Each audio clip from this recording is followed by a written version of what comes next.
Hi, ഞാൻ doctor T U Sara Abraham, consultant dermatologist, Beau Aesthetica skin clinic, Kochi and Kottayam. ഇനി ഞാൻ സംസാരിക്കാൻ പോകുന്നത് സെബോറിക് ഡെർമറ്റൈറ്റിസ് ഓർ ഡാൻഡ്രഫ് എന്ന കണ്ടീഷനെ പറ്റിയാണ്. സെബോറിക് ഡെർമറ്റൈറ്റിസ് എന്ന് പറയുന്നത് നമ്മുടെ സ്കിന്നിൽ ഡെവലപ്പ് ചെയ്യുന്ന ഒരു ടൈപ്പ് ഓഫ് ഇൻഫ്ലമേഷൻ ആണ്. ഇത് രണ്ട് ഫേസസിലായിട്ടാണ് ഡെവലപ്പ് ചെയ്യുന്നത്. രണ്ട് ടൈപ്സ് ഉണ്ട്. First one is infantile seborrhoeic dermatitis, second one is adult seborrhoeic dermatitis. Infantile seborrhoeic dermatitis കൂടുതലും ന്യൂ ബോൺ ഇൻഫൻസിലാണ് കാണുന്നത്. ഒരു ഫസ്റ്റ് 3 months ഓഫ് ലൈഫിൽ ഡെവലപ്പ് ചെയ്യും. 4 or 5 months ആകുമ്പോഴത്തേന് തന്നെ സബ്സൈഡ് ചെയ്ത് പോകും. Second one is adult onset seborrhoeic dermatitis. അത് അഡൽട്ട്സിലാണ് കാണുന്നത്. ഇനി സെബോറിക് ഡെർമറ്റൈറ്റിസ് എന്തുകൊണ്ടാണ് ഡെവലപ്പ് ചെയ്യുന്നത് നോക്കാം. കൂടുതലായിട്ടും സെബോറിക് ഡെർമറ്റൈറ്റിസ് ജനറ്റിക്കലി പ്രീഡിസ്പോസ്ഡ് ആയിട്ടുള്ള ആൾക്കാരിലാണ് സെബോറിക് ഡെർമറ്റൈറ്റിസ് ഡെവലപ്പ് ചെയ്യുന്നത്.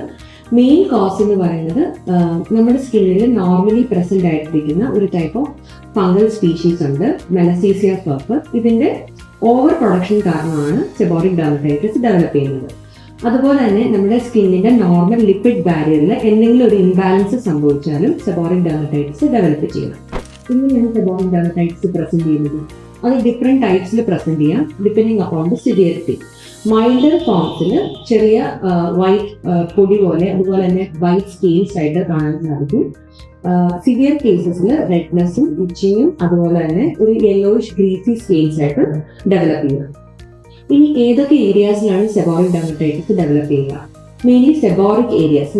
സെബോറിക് ഏരിയാസ് എന്ന് പറയുന്നത് സീബം പ്രൊഡക്ഷൻ കൂടുതലുള്ള areas like scalp, eyebrows, eyelash, chest ഏരിയാസിൽ, behind the ear, around the mouth, nasolabial fold, ഈ ഏരിയാസിലൊക്കെയാണ് കൂടുതലായിട്ടും സെബോറിക് ഡെർമറ്റൈറ്റിസ് ഡെവലപ്പ് ചെയ്യുന്നത്. ഈ സെബോറിക് ഡെർമറ്റൈറ്റിസ് നമുക്ക് വേറെ ചില സ്കിൻ കണ്ടീഷൻസിൽ നിന്നും ഡിഫറൻഷിയേറ്റ് ചെയ്യേണ്ടതായിട്ടുണ്ട്.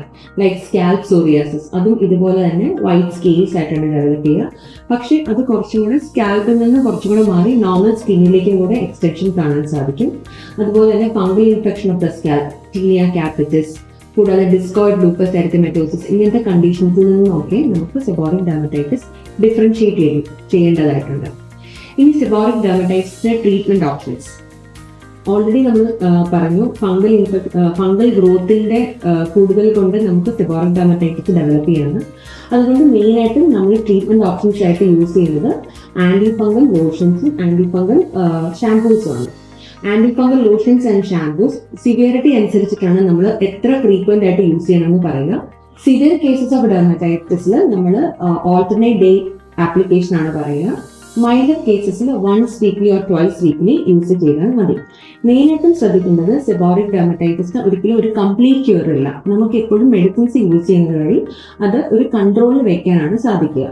ഈ ആന്റി ഫംഗൽ ലോഷൻസും ഷാംപൂസും യൂസ് ചെയ്യുന്നതിലും വളരെ ഇമ്പോർട്ടൻ്റ് ആയിട്ടുള്ള കാര്യങ്ങളുണ്ട്. അതായത് അതിന്റെ കോൺടാക്ട് പീരീഡ് നമ്മൾ എപ്പോഴും മെയിൻറ്റെയിൻ ചെയ്യുക. ഷാംപൂസ് യൂസ് ചെയ്യുമ്പോൾ അറ്റ്ലീസ്റ്റ് ഒരു 5 to 10 minutes എങ്കിലും വെറ്റ് ഹെയർ അല്ലെങ്കിൽ വെറ്റ് സ്കാൽപ്പിൽ അപ്ലൈ ചെയ്തതിന് ശേഷം മാത്രം വാഷ് ചെയ്ത് കളയുക. ഇൻ കേസ് ലോഷൻസും ഷാംപൂസിനും ഡിഫറൻസ് തോന്നുന്നില്ലെങ്കിൽ നമുക്ക് oral anti fungal tablets prescribe ചെയ്യാറുണ്ട്.